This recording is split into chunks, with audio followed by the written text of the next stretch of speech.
Ola, moi boas, damos a benvida ao informar nesta xornada festiva na que lles falaremos da aprobación do Plan de Xestión do Libre Marisqueo presentado por Rañeiros da Ría. Estaremos tamén en Pontevedra para ver como van as ventas de marisco de cara ao Nadal. Estes temas e máis, hoxe aquí en Informar. Comezamos. No horizonte, nos teus recordos, no carácter, no que che gusta, na túa coraxe, no que vives, no futuro, no máis bonito, no que te enamora ou no que tes máis cerca, levas a miña marca. Cando se trata de escoller o mellor, o noso mar marca.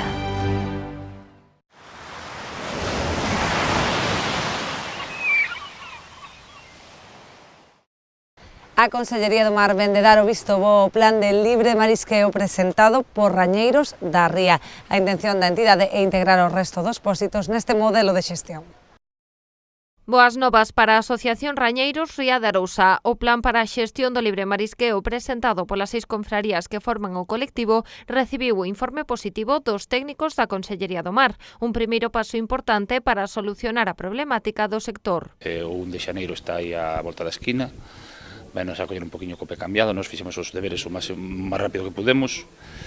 Penso que o plan que presentamos Rañeiros de Arousa está bastante justificado, tanto técnica como socialmente.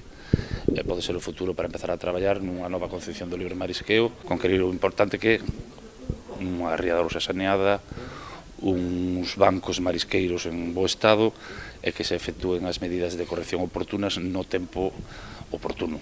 Nos estamos falando de labrados, limpezas, sembras. A pesares da importancia deste avance, dende Rañeiros Ría de Arousa optan pola cautela. A súa proposta vencéllase a concesión de subvencións para vixilancia e para asistencia técnica, algo sobre o que a Consellería non se pronunciou. O noso ten unha importante parte económica. Estamos falando de medidas que se teñen que tomar, que valen pasta, que salen de todos. Entonces, nos, unha vez que estemos fundados como asociación, pues xa viramos as vías de autofinanciación que teñamos e as vías públicas. Temos que acceder a todo tipo de axudas para empezar a recuperar o libre marisqueo que teñamos antes. Fora desta asociación, Carril e Vilaxoán presentaron a súa propia proposta, ao igual que Ribeira, Aguiño e Palmeira. Porén, estes plans recibiron un informe negativo. O proceso está agora en fase de alegacións, pero dende Rañeiros tenden a man para traballar de xeito conxunto. Que empezar a traballar e non meter pau nas rodas, que ao final é o que vai a retrasar máis isto. Espero que sean coherentes coas decisións que tomen e que comecemos a traballar, que nos queda un largo camiño que recorrer, que vai a ser bastante difícil xa polo que nos queda que facer. Esperamos facelo ben, se chegamos a collelo, que espero que sí. Esperamos traballar para todos, con todos, non como os outros que querían solamente unha parcela. Nós pretendemos traballar para toda a ría. Dende Rañeiros apuntan a que a situación actual do libre marisqueo é insostible para o sector. Por iso, confían en que coa nova rolda de contactos consigan trasladar as confrarías que se afastaron do seu plan ás verdadeiras intencións da asociación. Sen embargo, este plan contempla só a súa aplicación nos 3 grandes bancos da ría, polo que dende Rañeiros solicitan á Consellería que aclare o modelo de xestión previsto nas denominadas outras zonas. A intención de Rañeiros da Ría é desenvolver un plan de xestión integral en todos os bancos de libre marisqueo da Arousa. Sen embargo, na proposta aprobada pola Consellería non figuran as denominadas outras zonas, o que, segundo a entidade, condicionaría o desenvolvemento do plan. O que intentamos é saber por que motivo non está incluído o que é outras zonas que chamamos no plan noso de gestión. Nós, cando fixamos o plan, fixámoslo con unha intención que sería gestionar todo. E ao sacarnos unha zona, o que vamos a facer é descompensar un pouco o que é o traballo das zonas de libre marisqueo. O que é outras zonas afecta a moitos máis. Temos unha zona aquí que está aquí nas Rodas, está o muelle de Cabo de Cruz tamén, que hai zonas que están dispersas pola ría que pertenecen a iso, tamén a outras zonas. Os cales tamén van moita xente, incluso de Cabo de Cruz e incluso de Rianxo, cando está aberto e se gana un bo xornal, van a esas zonas tamén. Demandan saber o modelo de xestión que se vai artellar para estas zonas, se ben o asumirá directamente a Consellería do Mar ou dependerá doutros pósitos da ría. Se é porque van a gestionar eles igual ou ven que son moitas zonas para a gestora de principio, se van a gestionar eles, pois vale, pero que se van dar a gestión a outras cofradías, habrá que mirar como é o plan de gestión desas zonas, porque despois podenos influir a nós a hora de traballo das zonas tanto de Lombos, Buído, Cabío, a hora de traballar polas aperturas, máis ben, porque podemos masificar esas zonas con moita máis xente da que en principio iba a ir traballar se se abrira todo xunto. A esperada resposta da Consellería dende a entidade demandan tamén un encontro coa Administración para coñecer as liñas de subvención previstas de cara a facer fronte aos gastos de control, vixilancia e rexeneración dos bancos. Isto está collido tamén co tema das subvencións, que é algo que tamén nos está falando. O plan está metido de tal forma que se non temos subvencións para tema de vigilancia máis asistencia técnica é inviable tamén. Por eso estamos tamén reclamando que nos expliquen se vai haber, se vamos ter o apoio da Consellería en ese aspecto, a hora de tanto de vigilancia como porque senón é inviable. Os colectivos que se opoñen ao proxecto da mina do Touro ameazan con emprender accións xudiciais se a Xunta de Galicia non lles entrega toda a documentación relativa ao proxecto.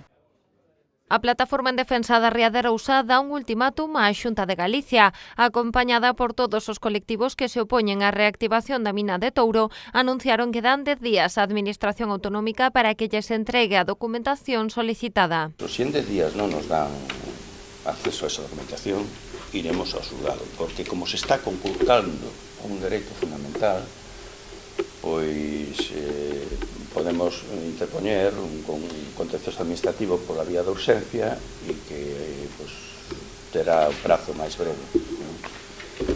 E tamén como acto de denuncia. Os colectivos presentaron 2 escritos no Concello de Vilagarcía volvendo a reclamar a documentación e exixindo a Valedora do Pobo que tome medidas ao considerar que se vulneran os seus dereitos fundamentais. Pedíndolle que declare hostil a Consellería e pedíndolle tamén que, de acordo coa lei,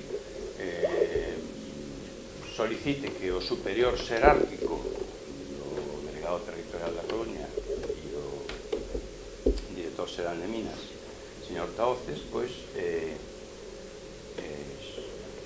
tome as medidas disciplinarias.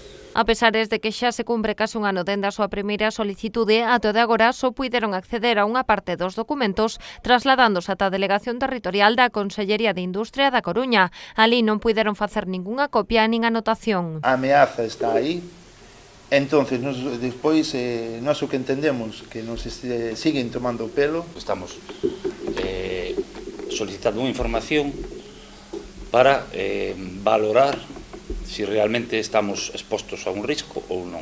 O que non se pode xogar é co traballo de máis de 30.000 persoas que viven directamente do marisqueo, da acuicultura ou da agricultura. Desconfían ademais que detrás desta falta de transparencia poidan existir cuestións que a Xunta prefira manter ocultas.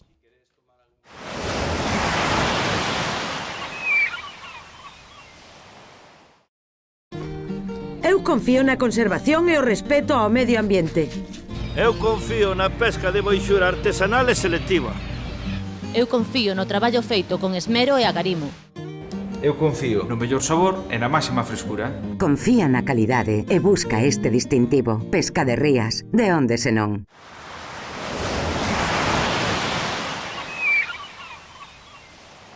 O camarón e a centola serán os grandes protagonistas nas nosas mesas neste Nadal. Achegámonos ata a Praza de Abastos de Pontevedra para ver como van as vendas e os prezos. Acercámonos ao mercado de abastos de Pontevedra para ver se xa se nota o ambiente de Nadal. La gente ya compró para congelar. Ahora yo creo que la gente que no compró para congelar esperará más hacia el final. Pues si están levando centoliña, cigala, o camarón, un pouquiño sempre van levando. De momento esta cosa un pouco tranquila. Noutras fechas xa estaría xa a xente gardando, pero este ano esta cosa tranquila. O que si está claro é cales van ser os protagonistas sobre o mantel. Bueno, camarón e centola. A xente o que máis reclama sole ser camarón, centola e cigala. Despois tamén a cuncha, a ameixa, a babosa tamén moi boa, pero máis ou menos son as 4 cousas que sole levar. Sabendo o menú, adiantar a compra pode resultarnos ben beneficioso. Por ejemplo, en el camarón y la centolla, bastante. Estamos hablando a lo mejor de una diferencia de 7-8 euros en kilo. Sí, sempre, obviamente, antes sempre sale un pouquiño mellor. Tamén depende sempre da cantidade que haxa, se non ven temporal, se mantén o tempo, entonces son moitos factores. Pero bueno, normalmente algo sempre se aforra. E seguro que os nosos convidados non notarán a diferenza. Se debe cocer y después nada, esperar a que se enfríe ese agua donde se coció con un paño, mojarlo ahí y nada, envolverlo, y si es camarón en un tupper.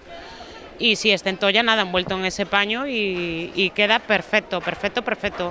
A centola sempre, a ver, está moi viva. Nós sempre recomendamos deixala morrer ou matala con vinagre para cocela en agua fervendo. Evítase que se caian as patas, que se vacíe. E despois sempre deixala enfriar ben, cun trapiño húmedo de cocer na mesma centola a auga, envólvese. E despois tamén se aísla moi ben cun periódico e deixa nunha bolsa de plástico. Aínda así hai quen prefire agardar as vésperas. No, todavía no. Estoy echando un vistazo. Veo que hay mucha centolla, pero todavía no. Yo no, yo prefiero poquito y fresco del día. No quiero lo congelado, no me gusta. Se san previsores ou de última hora, na praza estarános agardando co produto preparado.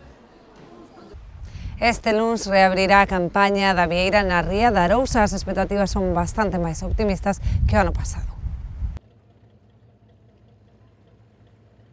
A semana que ven comeza a campaña da Vieira uns días antes que o ano pasado, despois de que se decidise atrasar a extracción ata o mes de xaneiro por mor do tamaño deste marisco.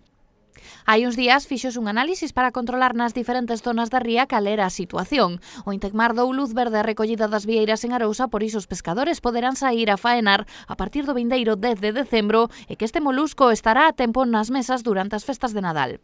Nunha reunión que se celebrou este mércores entre Confraría e armadores tratáronse temas como o tope de capturas por profesional e día, as zonas de extracción ou o prezo que se pagará polo prezado molusco. A pesar diso, esperan que se poidan recoller unhas 3 toneladas ao día, xa que esa é a cantidade media de marisco que se pode viscerar na planta que a Confraría ten no porto de Tragobe. Agora verás que esperar como avanza a campaña. Ainda así, dende o sector son cautos. Sinalan que as expectativas son moderadas pero positivas debido a que o ano pasado por estas datas o marisco era máis pequeno que o actual. O Concello de Vilanova realizou un estudo de viabilidade sobre o proxecto de rexeneración da praia da Braña. Realizarase con a area da ría, tal e como demanda a Confraría. Recuperar a praia da Braña é un dos obxectivos que se marcan dende o Concello de Vilanova de Arousa, unha intervención que está avalada por un estudo de impacto que encargaron dende o consistorio e que confirmaría a teoría de Gonzalo Durán sobre a mesma. El estudio está hecho. Nosotros la playa la hicimos sobre todo para el proyecto, es una para el turismo y otra para nuestros vecinos. El interés de los vecinos está claro. Tener una playa frente a tu casa en el centro del pueblo mejora la calidad de vida de los vecinos de Vilanova, pero aparte tiene un interés económico porque supone un desarrollo de la zona, ¿no? Dende a Confraría da Vila ven con bos ollos esta medida, segundo afirmou Gonzalo Durán, sempre que non sexa utilizada arena de cantería, polo que nesta intervención utilizarán area da ría. La arena que se echa es arena de la ría. De hecho, es la arena que se utiliza ya se ha utilizado para recuperar bancos marisqueros en la zona de Rianxo. Y fue petición de la cofradía que utilizásemos esa, porque sabían que allí se había echado y que dio un buen resultado de cría de marisco. O sea, está probada esta arena de que es buena para el marisco y que cría el marisco en ella. Y bueno, pues fue otra de las condiciones de la cofradía, porque hablábamos de arena de cantera, pero bueno, yo después de lo que pasó en Villa García con la playa de Villa García, la arena de cantera le tengo miedo. Pudiendo ser natural, preferimos la arena natural. Y bueno, pues eso, en esta no van a hacer hierba. Os trámites xa están iniciados. Esta intervención tería un custe de 130.000 euros que serían financiados con fondos procedentes do Plan Concellos da Deputación de Pontevedra. A pesar disto, a rexeneración completa contemplaría uns 40.000 metros cúbicos de area, pero nunha primeira fase tan só se contemplarían 10.000 metros cúbicos para estudar como se comportaría a area coas mareas. Pois aquí poñemos o punto de final do noso informar desta semana. Nos despedímonos ata o vindeiro xoves, desexándolles que disfruten desta ponte festiva.